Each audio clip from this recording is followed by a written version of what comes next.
ओम नमः शिवाय। भगवान भोलेनाथ की जय।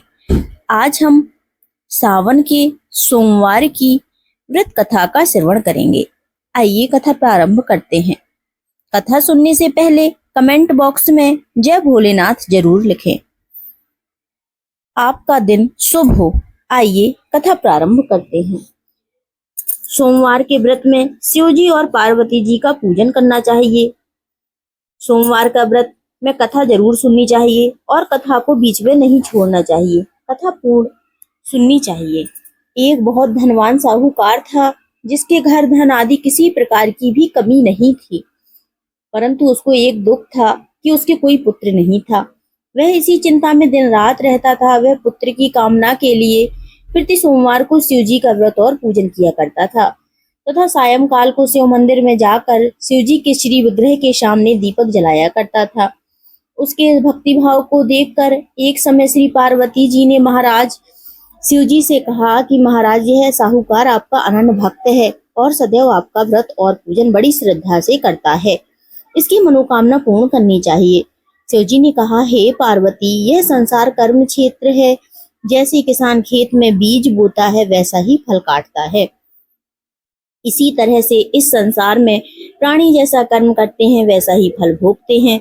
पार्वती जी ने अत्यंत आग्रह से कहा, महाराज, जब यह आपका अनन्य भक्त है और इसको अगर किसी प्रकार का दुख है तो उसको अवश्य दूर करना चाहिए, क्योंकि आप सदैव अपने भक्तों पर दयालु होते हैं और उनके दुखों को दूर करते हैं।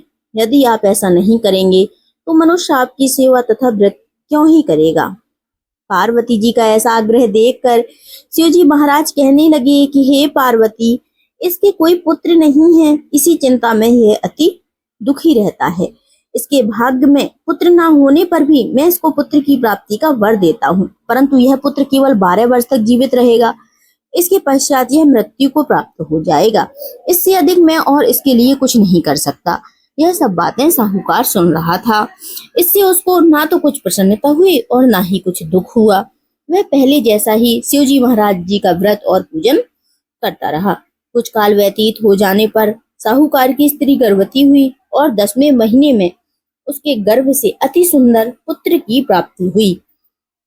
साहूकार के घर में बहुत खुशी मनाई गई, परंतु साहूकार ने उसकी केवल 12 वर्ष की आयु जानकर कोई अधिक प्रसन्नता प्रकट नहीं की और न ही किसी को भेद भी बताया।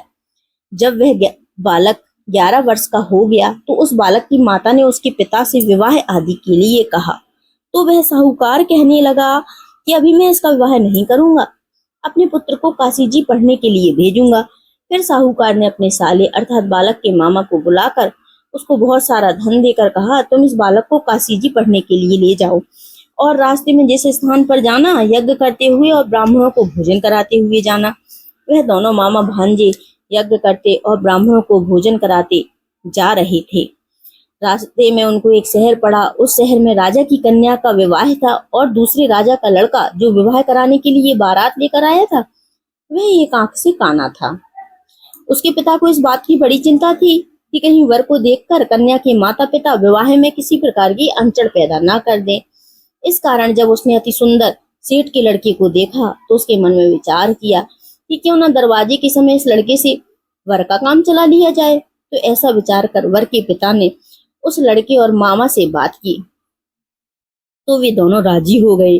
फिर उस लड़के को वर के कपड़े पहनाकर घोड़ी पर चढ़ाकर दरवाजे ले गए और सब कार्य प्रसन्नता से पूर्ण हो गया। फिर वर के पिता ने सोचा कि यदि विवाह कार्य भी इसी लड़के से करा लिया जाए तो क्या बुराई है। ऐसा विचार कर लड़के और उसके मामा से कहा, यदि आप फेरों और कन्यादान का काम भी चला दें तो आपकी बड़ी कृपा होगी, मैं इसके बदले में आपको बहुत सारा धन दूंगा। तो उन्होंने स्वीकार कर लिया। विवाह कार्य भी बड़ी अच्छी तरह से संपन्न हो गया। परंतु जिस समय लड़का जाने लगा तो उसने राजकुमारी की चुनरी के पन्ने में लिख दिया कि तेरा विवाह तो मेरे साथ हुआ है, परंतु जिस राजकुमार के साथ तुमको भेजेंगे वह एक आंख से काना है। मैं काशी जी पढ़ने जा रहा हूँ। लड़के के जाने के पश्चात राजकुमारी ने जब अपनी चुन्नी पर ऐसा लिखा हुआ पाया तो उसने राजकुमार के साथ जाने से मना कर दिया और कहा कि यह मेरा पति नहीं है, मेरा विवाह इसके साथ नहीं हुआ है, वह तो काशी जी पढ़ने गया है। राजकुमारी के माता पिता ने अपनी कन्या को विदा नहीं किया और बारात वापस चली गई। उधर सेठ का लड़का और उसका मामा काशी जी पहुंच गए। वहां जाकर उन्होंने यज्ञ करना और लड़के ने पढ़ना शुरू कर दिया। जब लड़के की आयु 12 साल की हो गई तो उस दिन उन्होंने यज्ञ रचा रखा था कि लड़के ने अपने मामा से कहा, मामा जी आज मेरी तबीयत कुछ ठीक नहीं है। मामा ने कहा अंदर जाकर सो जाओ। लड़का अंदर जाकर सो गया और थोड़ी देर में उसके प्राण निकल गए। जब उसके मामा ने उसको आकर देखा तो वह मुर्दा पड़ा था, तो उसको बहुत दुख हुआ। उसके मामा ने आकर देखा तो कहा, सोचा कि अगर मैं अभी रोने पीटना मचा दूंगा तो यज्ञ का कार्य अधूरा रह जाएगा। अतः उसने जल्दी से यज्ञ का कार्य समाप्त कर ब्राह्मणों के जाने के बाद रोना पीटना प्रारंभ कर दिया। संयोग बस उसी समय शिव पार्वती जी उधर से निकल रहे थे। जब उन्होंने जोर जोर से रोने की आवाज सुनी तो पार्वती माता कहने लगी कि हे महाराज, कोई दुखिया रो रहा है, इसके कष्ट को दूर कीजिए। जब शिव पार्वती ने पास जाकर देखा तो वहां एक लड़का मुर्दा पड़ा था। पार्वती जी कहने लगी कि महाराज, यह तो उसी सेठ का लड़का है जो आपके वरदान से प्राप्त हुआ है। शिव जी कहने लगे, हे पार्वती, इसकी आयु थी सो इतनी भोग चुका। अब पार्वती जी ने फिर कहा कि हे शिव जी महाराज, इस बालक को और आयु दो, नहीं तो इसके माता पिता तो तड़प तड़प के मर जाएंगे। पार्वती जी के बार बार आग्रह करने पर शिव जी ने उसको जीवन वरदान दिया और शिव जी महाराज की कृपा से लड़का जीवित हो गया। शिव पार्वती कैलाश चले गए। वह लड़का और मामा उसी प्रकार यज्ञ करते, ब्राह्मणों को भोजन कराते अपने घर की ओर चल पड़े। रास्ते में उसी शहर में आए जहां उसका विवाह हुआ था। वहां कर आकर उन्होंने यज्ञ आरंभ कर दिया तो उस लड़के ससुर ने उसको पहचान लिया और अपने महल में ले जाकर उसकी बड़ी खातिर के साथ बहुत सारे दास दासियों के सहित आदर पूर्वक लड़की और जमाई को विदा किया। जब वे अपने शहर के निकट आए तो मामा ने कहा, मैं पहले घर जाकर खबर कर आता हूँ। जब उस लड़के के मामा घर पहुंचा तो उस लड़के के माता पिता घर की छत पर बैठे थे और यह प्रण कर रखा था कि यदि हमारा पुत्र साकुशल लौट आया तो हम राजी खुशी नीचे आ जाएंगे, नहीं तो छत से गिरकर प्राण दे देंगे। इतने में उस लड़के के मामा ने आकर यह समाचार दिया कि आपका पुत्र आ गया है। तो उसको विश्वास नहीं आया। उसके मामा ने शपथ पूर्वक कहा कि आपका पुत्र अपनी स्त्री के साथ बहुत सारा धन लेकर आया है। तो सेठ ने आनंद के साथ उसका स्वागत किया और बड़ी प्रसन्नता के साथ रहने लगे। इसी प्रकार से जो कोई भी सोमवार के व्रत को धारण करता है अथवा इस कथा को पढ़ता और सुनता है, उसकी समस्त मनोकामनाएं पूर्ण होती हैं। बोलिए भगवान भोलेनाथ की जय। सोमवार व्रत कथा की जय।